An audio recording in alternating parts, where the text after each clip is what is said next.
Hi, P3. We are starting chapter 8, the president. Let's recap. The last chapter, Alan went to the newspaper. He told his story, and his parents were really disappointed. And he also didn't know if Miss Green read it, but because his parents had been so disappointed, Alan felt that he needed somebody else to help him. So him and Grandpop talked, and they basically came to a consensus or agreement that he would probably need to talk to the president for someone to believe his story that he is a human plant. So I am going to start the president.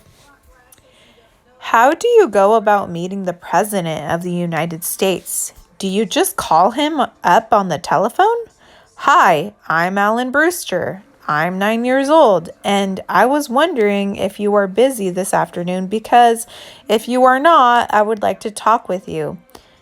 What about? Oh, well, you see, I want you to tell everyone that I'm a plant. It would never work. He'd think I was some kind of a nut. I couldn't tell the president why I wanted to see him until I was with him. But why would the president want to see me? So think about, what do you think you could tell the president to convince him to see you without telling him that you are a plant? So think about that. What do you think you would tell the president? Would you tell him it's some kind of an emergency? What would you tell him? The answer to my question came the next day. When I saw the morning newspaper, there was a photograph of the president on the front page. He was standing underneath a large banner that had the letters SWS printed on it, and he was shaking hands with Peggy Applegate's father, Mr. Applegate. I remembered my father mentioning an organization called SWS that day my picture appeared in the paper. So I read the whole article and found out that Mr. Applegate was head of the local chapter of SWS. SWS stood for an organization called Stop World Starvation. They send food to kids living in poor countries, kids that don't have enough to eat. I read that the president had promised to help SWS in every way he could, although he never mentioned exactly what he was going to do. Well, I knew what to do. With my discovery, no one would ever have to go hungry again. People could simply turn themselves into plants. I had a good reason to see the president. Now, he had a good reason to see me, but what? But would he want to see a 9-year-old kid? I decided to write him a letter. That way, he wouldn't know how old I was, especially if I spelled all the words right.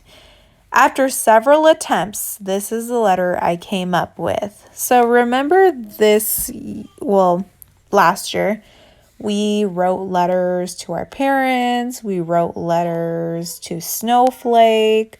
Think about a time you wrote a letter and how you checked it several times to make sure that your spelling was correct.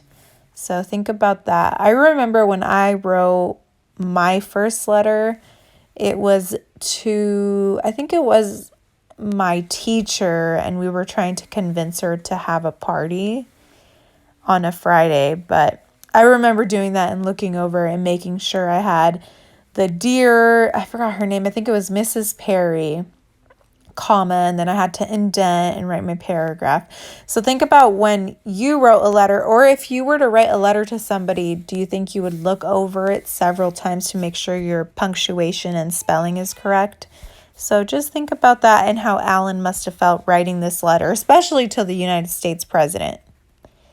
Dear Mr. President, I read about you in an article in our local newspaper. It said you are interested in ending world starvation.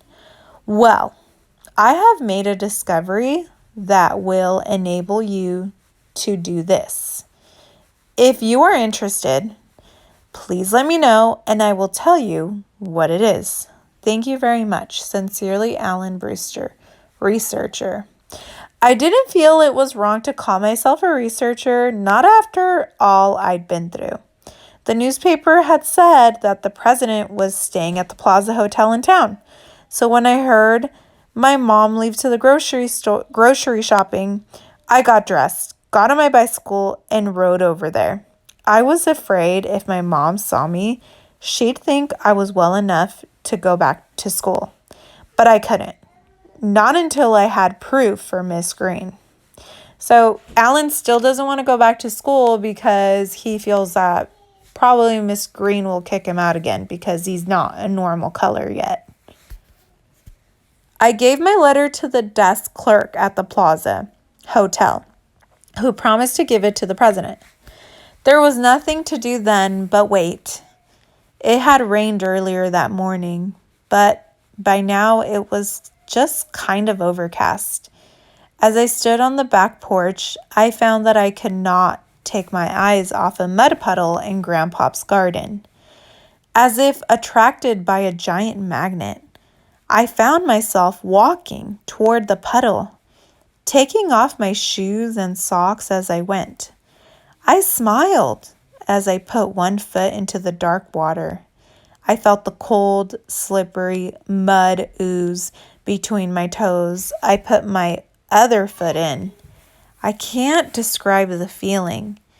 It was as if I somehow belonged there in Grandpa's garden, like I never wanted to leave. I looked up and saw Grandpop staring at me. "I'm sorry, Grandpop," I said. "I'll get out of your garden right away." "Don't be ridiculous," replied Grandpop before I could move. "I've been saving a place for you." "You know," I said, smiling again as I dug my toes deeper into the mud, "plants don't have such a bad life. They are outside, plenty of fresh air, no chores to do. They came to themselves," added Grandpop. "Don't bother anybody. Wish I could say the same for people. It's just too bad they can't read," I said. "I would sure miss my encyclopedias." Just then, my father appeared at the back door. He was home early from work. "What on earth are you doing?" he yelled at me. "Nothing," I answered, wondering what he meant.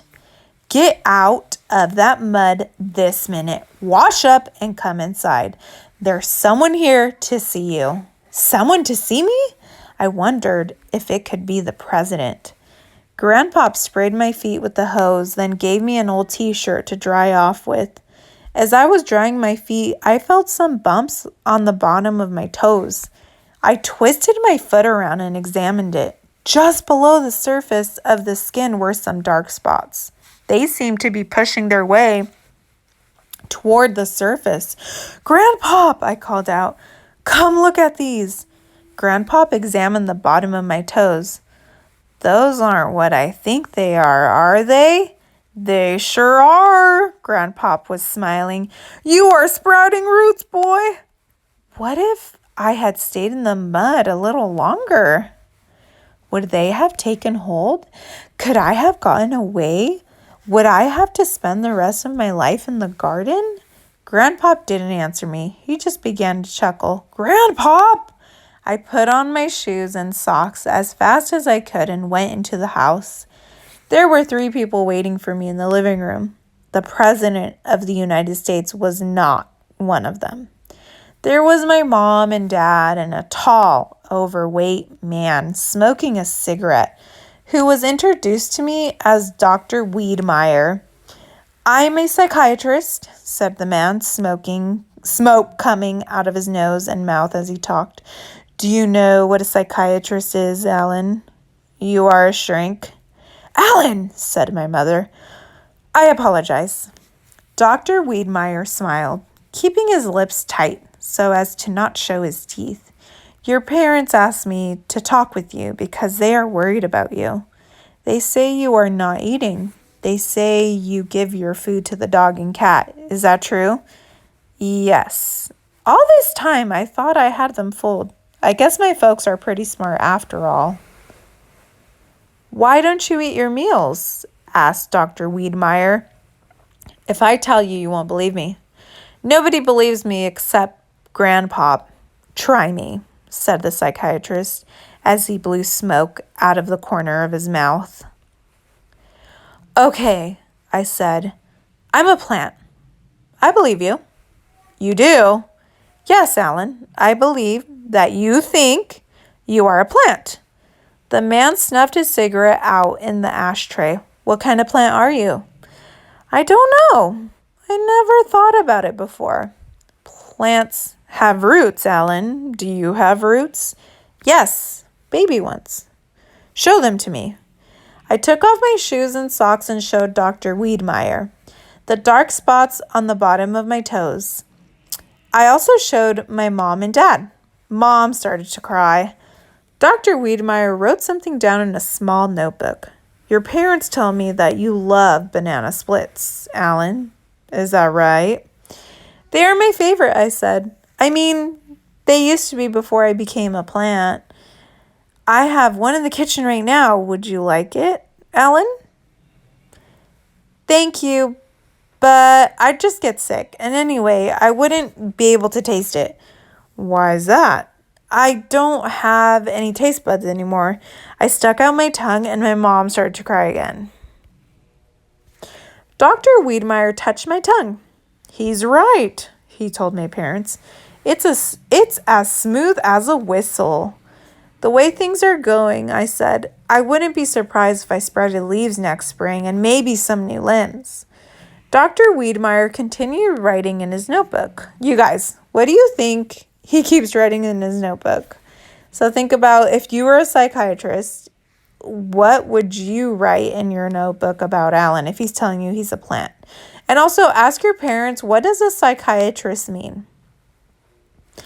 Dr. Wiedemeyer continued writing in his notebook. I noticed his lips moving. He looked up at me and cocked his head to the side. Why are you standing like that, Alan? Like what? And then I noticed that I was tilted in the direction of the table lamp. I was a little embarrassed. I'm sorry, I didn't realize, but plants do grow in the direction of the light, you know. Dr. Wiedemeyer jotted down more notes. As I stood there watching him, I felt a sigh of relief. At last, I had been able to convince someone I didn't need the president after all. The psychiatrist put away his notebook and lit up another cigarette. That was his second in less than 15 minutes. You have a psychosomatic. So you guys, let's do this together. So when there is a S and then a Y, so that's going to be, you're not going to say the P. And then also the CH, you're not going to say cha like you normally do. It's kind of there's rules to this. So it's kind of like psychology and psychiatrist. It has that same, I'm trying to zoom in, the PSY and then the CH. So if you think of like where it said psychiatrist, then it changes to, it's like the psych and then the A. So if you see this, the PSYCH, think of psych. So then it's psychosomatic. Psychosomatic. So somatic, you can say it in the short vowel way, and then psycho, you say it, the O, it's a long vowel. I know there's so many rules. The English language is so weird. But just remember, if it's PSYCHO, it's psycho. It's not psycho. Psychosomatic illness. So psychosomatic illness, he said, smiling again, his lips tight. He leaned back on the couch and crossed his legs. What does psychosomatic mean? I asked. It means, Alan, that it's all in your mind. You believe you are a plant. You believe it so much that you begin to act like a plant. That explains your skin color, your not eating, your roots, lack of taste buds. Everything. You are a plant because you think you are a plant. It's all in your mind. I don't think I'm a plant. I insisted. I know I'm a plant. Stop it, said my father, coming over to me. You heard what Dr. Wiedmeyer said. What does it take to convince you? Me? What does it take to convince you?